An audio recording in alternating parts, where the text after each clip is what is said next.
محمد سہیل ممبئی انہوں نے سوال کیا ہے کہ مرد کے کن حصوں کو چھپانا ضروری ہے، اسی طریقے سے عورتیں کن کن حصوں کو چھپائیں۔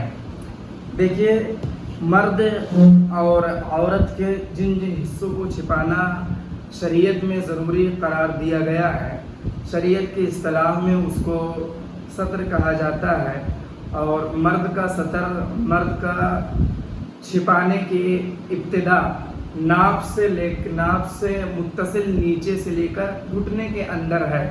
گھٹنا یہ چھپانے کے اندر، ستر کے اندر داخل ہے، اور عورتوں کا چھپانے کا حصہ پورا جسم ہے، پورا بدن ہے۔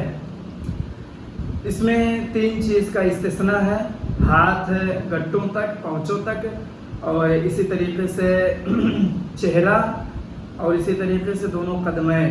یہ 3 چیزیں استثناء ہیں، اور بقیہ تمام جسم کا اور تمام بدن کا عورتوں کے لیے چھپانا ضروری ہے۔ ایک بات اور بھی خیال رہے کہ ستر اور پردے کے اندر فرق ہے۔ عورتوں کے بارے میں یہ ہے کہ اور بہت سارے فرق بیان کیے گئے ہیں، لیکن یہاں جو سوال میں شبہ ہو جاتا ہے کہ عورت کا تو پورا جسم پردہ ہے اور ستر کے اندر 3 چیزوں کا آپ استثناء کر رہے ہیں، شریعت میں استثناء بتلایا گیا ہے۔ تو یہ خیال رہے کہ ستر میں 3 چیزوں کا استثناء کیا گیا ہے، یعنی چھپانے کے اندر، اور ایک ہوتا ہے حجاب، یعنی پردہ کرنا۔ تو پردے کے اندر عورت کا پورا جسم حجاب کرنا ہے، حجاب میں رہنا ہے، پردے میں رہنا ہے۔ اس میں کسی بھی حصے کو، کسی بھی عضو کو چھوڑا نہیں گیا ہے، نہ تو ہاتھ کو، نہ ہی چہرے کو، نہ ہی پیر کو، بلکہ پورے جسم کا پردہ ہے۔ اسی طریقے سے یہاں تک کہا گیا ہے کہ عورتوں کی آواز بھی پردہ ہے، اس لیے عورتوں پر لازم ہے کہ اجنبی مردوں سے مکمل پردہ کرنا۔ کبھی بھی کسی وقت اپنے جسم کا کوئی حصہ، کوئی عضو اجنبی مردوں کے سامنے کھولنا جائز درست نہیں ہے۔ اسی طریقے سے آواز کو بھی سنانے سے بچنا چاہیے، اور آواز کا بھی پردہ ہے۔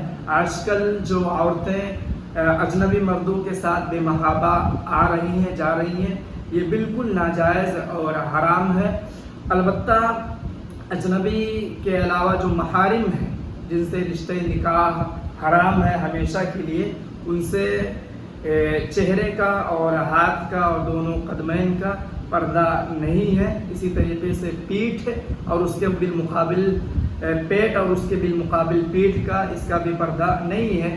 اگر محارم کے سامنے پیٹھ ضرورت کے موقع پر کھل جائے تو کوئی حرج نہیں ہے، لیکن محارم سے بھی پیٹ اور پیٹھ کو چھپانا چاہیے، پردہ کرنا چاہیے۔ اور اس کے علاوہ بقیہ تمام حصے کا، جس طریقے سے اجنبی مردوں سے پردہ کرنا ضروری ہے، اسی طریقے سے محارم سے بھی پردہ کرنا ضروری ہے۔ خلاصہ کلام یہ ہے کہ